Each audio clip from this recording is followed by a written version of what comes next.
Hey there! So there's going to be a lot of chaotic energy in this video.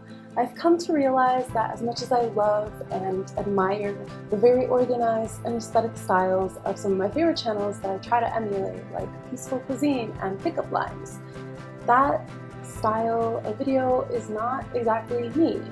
I think this is what this whole platform is about, finding your own style and form of expression. So I'm just going to try to embrace the chaos that is within me. I feel like there's a lot of evidence of that on my channel, and just going forward I'm going to be a little bit more experimental with how I film and make my videos. So I just wanted to warn you of that, I guess, and hope that you enjoy. I also wanted to apologize yet again for like a month and a half of no videos or anything, just because I moved again from one share house to another share house, and as you may or may not know, Taiwan is not under lockdown. It never was, so I always had classes and things like that, and life in general just does its life thing and gets you busy. But of course, as I always promise and not exactly live up to that, I will try to make more videos. I do have a lot of content that just hasn't been edited or sifted through that I forgot existed, so maybe I'll just go through finishing that at least in these next few days, weeks, and yeah,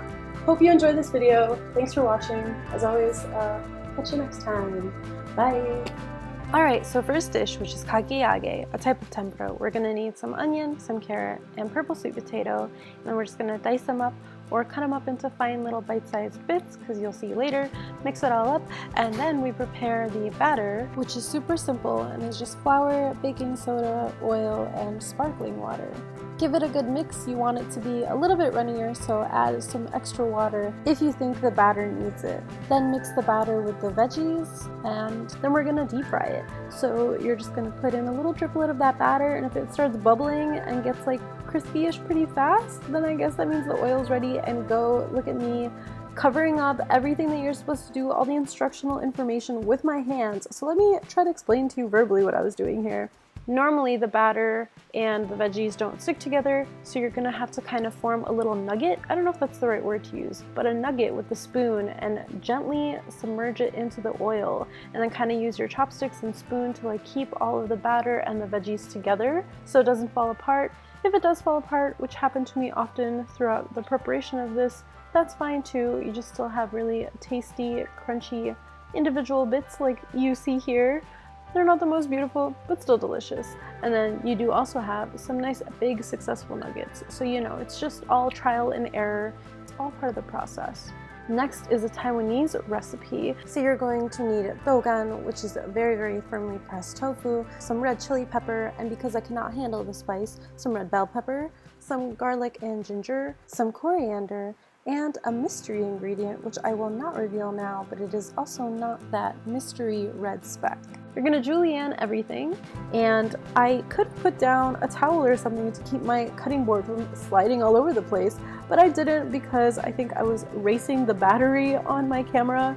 I did not charge it before I started filming this, which is so typical of me, but yeah, ironically, you are not going to use the leaves of the coriander. You could set that aside for some guac or something, but you are going to use the stems. And then here, I don't even know what I was trying to do in this shot. I think I was just disappointed in how scattered everything was and trying to make it look presentable somehow, but ta-da anyway. And then after off screen, I realized I did want the dougan pieces just a little bit thinner, so I went back and cut them in half. Then you're gonna heat up some oil, throw the dougan in first, and then you're gonna add in all your aromatics and peppers, and this is some vegetarian oyster sauce. This label, which says 全素, refers to fully vegetarian, and it adheres to the Buddhist vegan, where it doesn't have any animal products, but it also doesn't have the 5 alliums like leeks, onions, garlic, etc., because from a quick Google search, that apparently excites the senses, and that is not okay in Buddhism for some Buddhists.